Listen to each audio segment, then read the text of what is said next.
If you're ready to stop building someone else's dream and start creating your own, join our free community, the Self-Directed Network, at acesmanagementinc.com/school. It's where people leaving their W-2s come together to build freedom, purpose, and momentum toward what's next. Welcome to Life After W-2. I'm your host, John Chan. After 17 years in corporate America, I made the leap to build my own business. It was messier than I thought it would be, but also full of valuable lessons I didn't know I needed. This show is about sharing shifts in mindset, pivots in strategy, and personal changes that come with pursuing financial freedom. You're not alone in this. We're all figuring it out, one step at a time. Welcome to Life After W-2. Today, I'm joined by Miguel Perez, who walked away from the prestige of big law to build a life that actually felt fulfilling. After years of chasing billable hours and firm metrics, he realized that prayer, reflection, and honest self-assessment were pointing him in a new direction. That leap into entrepreneurship felt like a vacation in the first month, but it quickly became a test of responsibility, mindset, and growth. In our conversation, Miguel shares how networking in person has been the backbone of his client base, why overcoming old limiting beliefs is so important, and how he's now helping others through a personal development program he created. We also get into what he might have done differently in planning his exit and how trust and relationships ultimately drive his success. Miguel, so glad to have you. Yeah, thanks for having me, John. So in 60 seconds or less, can you tell us about your W-2 life? Yes, so graduated law school, went to big law firm, 800 attorneys nationwide, worked there for a couple of years doing commercial litigation, and then started transitioning into A and real estate transactions, and basically just decided that wasn't for me after those 2 years there. It always felt like a calling, out of Yeah. So when you said it wasn't for you, is it just the space you were in or just the life of being an employee? I think deep down, it was just the life of being an employee. I had one of the senior partners who managed the office come to me one day, and he knew I wasn't really made to track every single minute of my day and meet billables. And to be honest, I wasn't meeting those billables because I was trying to bring in business. And he sat me down and in a very friendly way said, being an associate is the shortest 8 years of your life. Then after that, your partner, and you're making good money is what I knew. You'd make really good. So one of the things that really kind of resonated with me about your W-2 life is the fact that you had to track billable hours. I was working in consulting, had to do something very similar, did not like it whatsoever, but you were getting penalized because you were bringing business and not necessarily billing your hours. Is that right? Right. Yeah. So basically, with bigger law firms, the model is you're an associate 8 years and you're really just working. I mean, you're billing hours at that point. They don't expect you to bring in work. And I just always had that desire in me to talk with clients, bring in work, go network. And while I wasn't necessarily penalized, it was something that the partner started looking at and saying, that might not be what we need from you right now. You got to focus and hit these metrics, which is Yeah. understandable. I run a business now and I know you got to track certain things and hit certain metrics, but I just wasn't a good fit for that. So then what was your next step after those conversations? It took me 2 years because I had to learn how to practice law. And I really was lost, to be honest. I looking at the next decade, 2 decades of my life, and I just had no excitement about it. And it's kind of that rock bottom moment where you're like, wow, is this my life now? It's tough to wake up in the morning and go do my job. And I just started praying. That's when I really got close to God. And I would pray every day, show me the next steps. And he basically, talked me down a ladder. Started looking at other jobs in big law. I'm going to end up in the same position, making the same amount of money. Maybe I'll be in a different practice area, but it's the same thing. And I started looking at smaller law firms and I thought, okay, I'm going to make half as much as what I'm making now working, 80% of how much I'm working now. And I just would go every day to the beach by myself and pray and be like, what's the next step? And I got some good offers from law firms, really, especially one that I'm working with now. They said, come on in, you'll get a good amount of the cut for what you bring in. We'll give you free reign. And I thought that was good. Went to the beach again, prayed, sat on it, and it still just wasn't what I wanted or what I needed. So I started talking to solo practitioners, talked to a couple guys my age that were doing it, and they just helped me out. They're like, "You're gonna do it. You'll be fine. Here's the blueprint. Just send it." And I did, and it was a great decision. And it's funny because life will always test you. right when you're going to make a big decision. So right before I left, law firm was like, "Oh, we're increasing salaries by $20,000 across the firm. By the way, this partner that you've been wanting to work with on, corporate matters, he wants to mentor you now." And I was like, "Man, that's very tempting." But I knew it was a test, so I had to end up leaving. So then what was that work like between making that decision and then actually taking that jump? It was planning, so I spent about a month just planning my exit. So talking to people that were doing what I wanted to do, starting to set up some of the systems. I'm looking at management softwares for my title business. For real estate, I had to find an underwriter, things of that nature. And then just being transparent with the law firm. I didn't want to leave on bad terms. So I basically told them, I'm not necessarily thriving here or happy. I would like to leave. I want to finish it out in strides. So, what do we think is a good transition plan? So, they gave me about a month to transition all my work to different partners and associates, and basically understood that I wouldn't necessarily be putting in all the hours while I started to plan my exit. Got it. I think one of the recurring themes that I'm hearing is that you found people that were doing what it is that you wanted to do, and you just had conversations with them and you got their advice. Exactly. Step number one was looking at and realizing that the partners and the higher ups at the law firm and other law firms weren't living the life that I dreamed for myself. Granted, they were making really good money, they could provide for family, all very important things, but it just didn't sit well with my spirit. And once I knew that, I was like, okay, there's no way to fit, a round peg in a square hole. It just doesn't exist in this world. So I had to start looking elsewhere. It's also funny that you got tested. Yeah, we're going to give you more money and you get to work with the people that you wanted to work with, Yeah, but you stayed strong. exactly. Yeah. Okay, very cool. So then you make the break, and then what was that first month like on your own? Felt like summer vacation. It felt like freedom. I didn't take a vacation for those 2 years except going to Colombia to visit my family for 3 or 4 days for Christmas. So, I'll be honest, that first month, I just started talking to everyone, getting the ball rolling, and just taking a breath, realizing, okay, I just put in 2 years of really hard work without a vacation, and this is my life now. I get to write my destiny. What is that going to look like? And a lot of just setting up systems, the website, different service providers where I could get leads, things of that nature, but at the same time just enjoying myself a little bit, not having to be on call for someone 24/7. So before you made that leap, did you put money away to give yourself a runway? Yes, I had a runway where I realized, okay, I can live comfortably for, X amount of time over a year without going completely broke. And I thought that was enough. If in a year I can't make it work and I'm not at least replacing my income or at least making a livable income, then I can always jump back into a good law firm because, I'm very blessed that I was at a good law firm. So I could always get a good salary or go to a smaller law firm, and that was always the plan. There were a couple times where I told one of my friends who's a solo entrepreneur with his own law firm, and I said, okay, by 32, if I'm not making this amount of money or I'm not here exactly, I'll just go back. And he said, don't ever say that again. Don't think like that. You're giving yourself an out. And I said, you're right. That's not a good way of thinking, even though that's how I went into entrepreneurship, with that mindset. But I'm realizing I got to burn the boats completely and there's really no going back. Yeah, that's really good advice because you're just giving yourself the option to fail. Well, not really fail, but not do what it is that you want to do.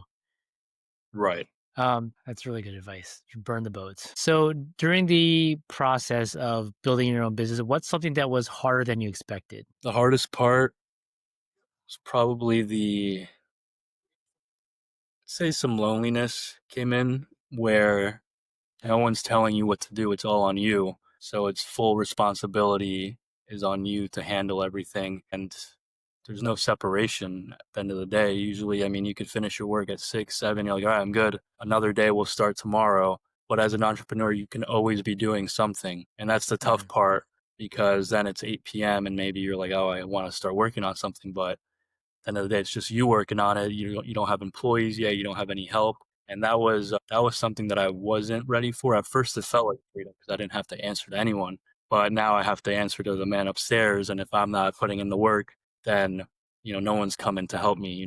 Yeah, I think it's hilarious to think our our mentor coach said that I left my 9 to 5 to work 24/7. Exactly. Yeah.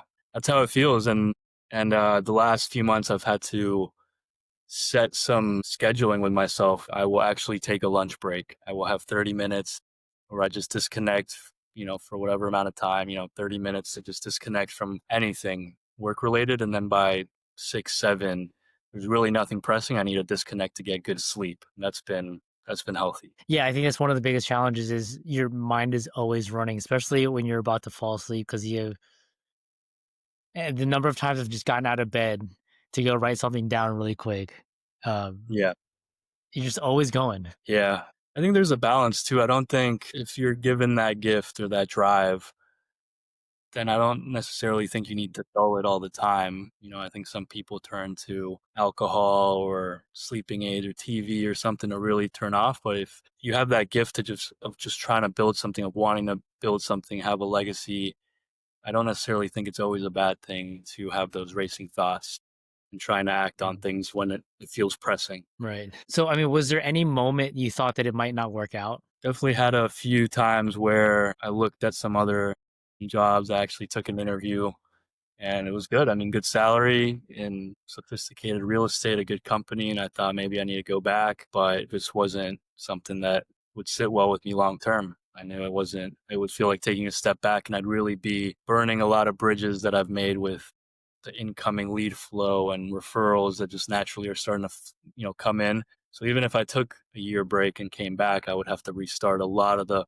most difficult part, which is getting your name out there and having people know to go to you without necessarily having to advertise or market yourself. You're just that person now. So Yeah. I decided against it. Yeah. And are you glad you made that decision? Yes, yeah. I think again, it's one of those tests where life will test you. And one of the problems I was having was when you first start, you take anything that walks in the door, and then you realize it's the same kind of problem I had working in big law, which is I'm not necessarily doing what I want to do, and I'm not serving the people I want to serve or the companies I want to serve. So then I had to pivot and think, okay, I'm going to go for bigger clients, companies that are a little bit more sophisticated. And it was a little bit of a dry spell for a little bit, making that pivot. And then sure enough, they start coming in once I basically focused on marketing myself in a different way and really deciding to, honestly, it's owning that I am able to serve these clients. I am worthy to take on bigger clients. Then it started coming in, which is really nice.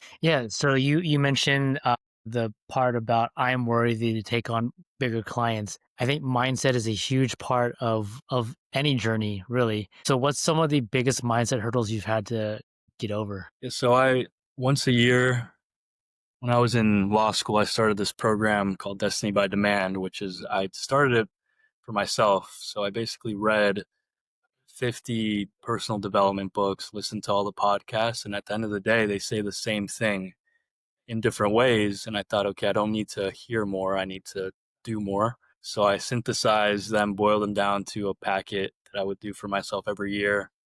I would go to the beach on New Year's and do this for 5 or 6 hours and really write out my goals, my vision for my life. And that started picking up steam. And I did it with some friends one year. Then I did a whole program. Then I started a scholarship at the law firm, at my law school around it. And now every year I'll do a mastermind with, 20 to 40 professionals. And we just for 5 or 6 hours talk mindset, goals, all that. And part of it, to your point, is we analyze limiting beliefs and where they come from.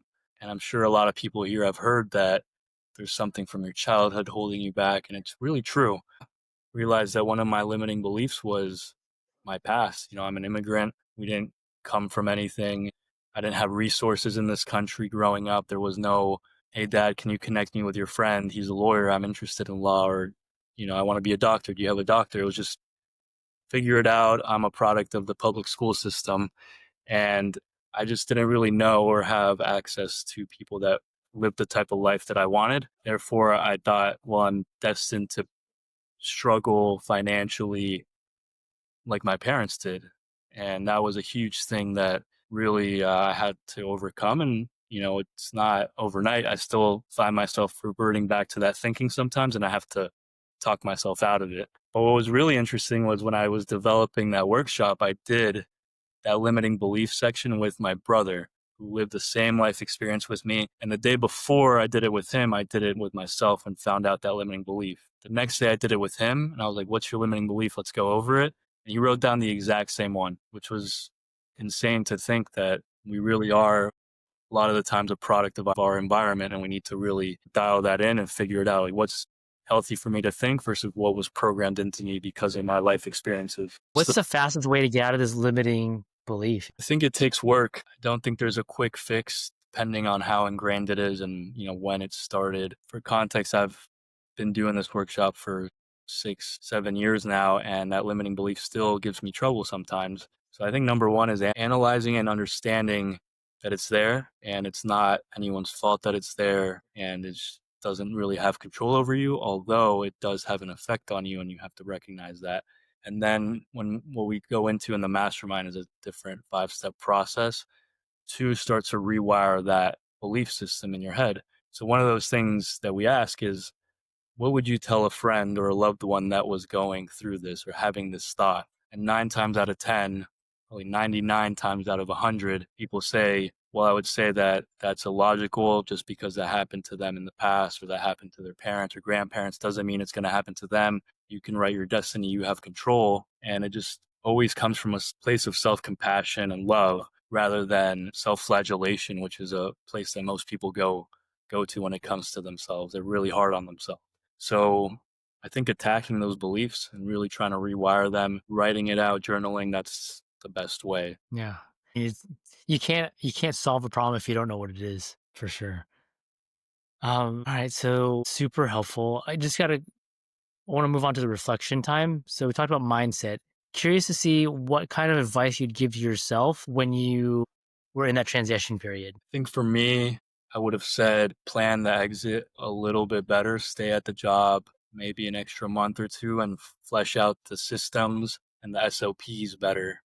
Have the website ready, have your Gmail account with the domain name, like little things like that where they're just start to add on and can really eat away at your productivity and what you really need to do to start making money. I'd say have that all up and running before, which I didn't do. I took me a couple months to get the website, little things like that where I didn't know exactly how to bring in leads. I had one person tell me one thing, another person tell me another, and I didn't really lock in on any one specific thing. So really have more of a plan, which I wish I would have done, but I just really just went after it. Yeah, there's nothing wrong with that. I mean, I'm in the same boat where I just made a decision and then just went. One of my previous guests, she said that ready is a decision, it's not a feeling. I mean, did you feel ready? No, I just, like I said, I talked to God a lot about it and that was it. That's just the courage and peace that only comes from, at least in my experience and my opinion, the divine and, connection with God. I just felt really settled. I knew that things would work out. Yeah.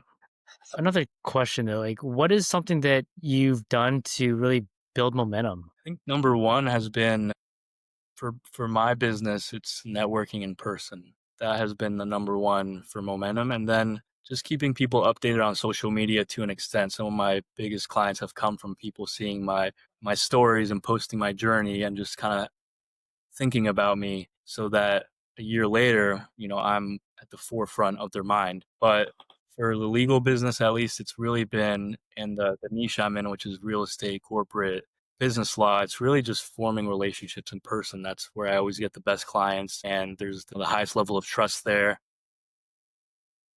Really just, I mean, you sell yourself in person. As a lawyer, there has to be a high degree of trust and certainty that they're going to get the job done. And that's really what meeting someone in person and talking face to face starts to build. Yeah, I mean, there's just another level. It's completely different when you meet face to face and in person versus Hmm. online, even though I prefer to stay at home and Right. be in the comfort of my own house, right? But nothing beats face to face Right. meetings. Right. But there's different avenues. So I have one friend, it's him and his wife. They're both attorneys.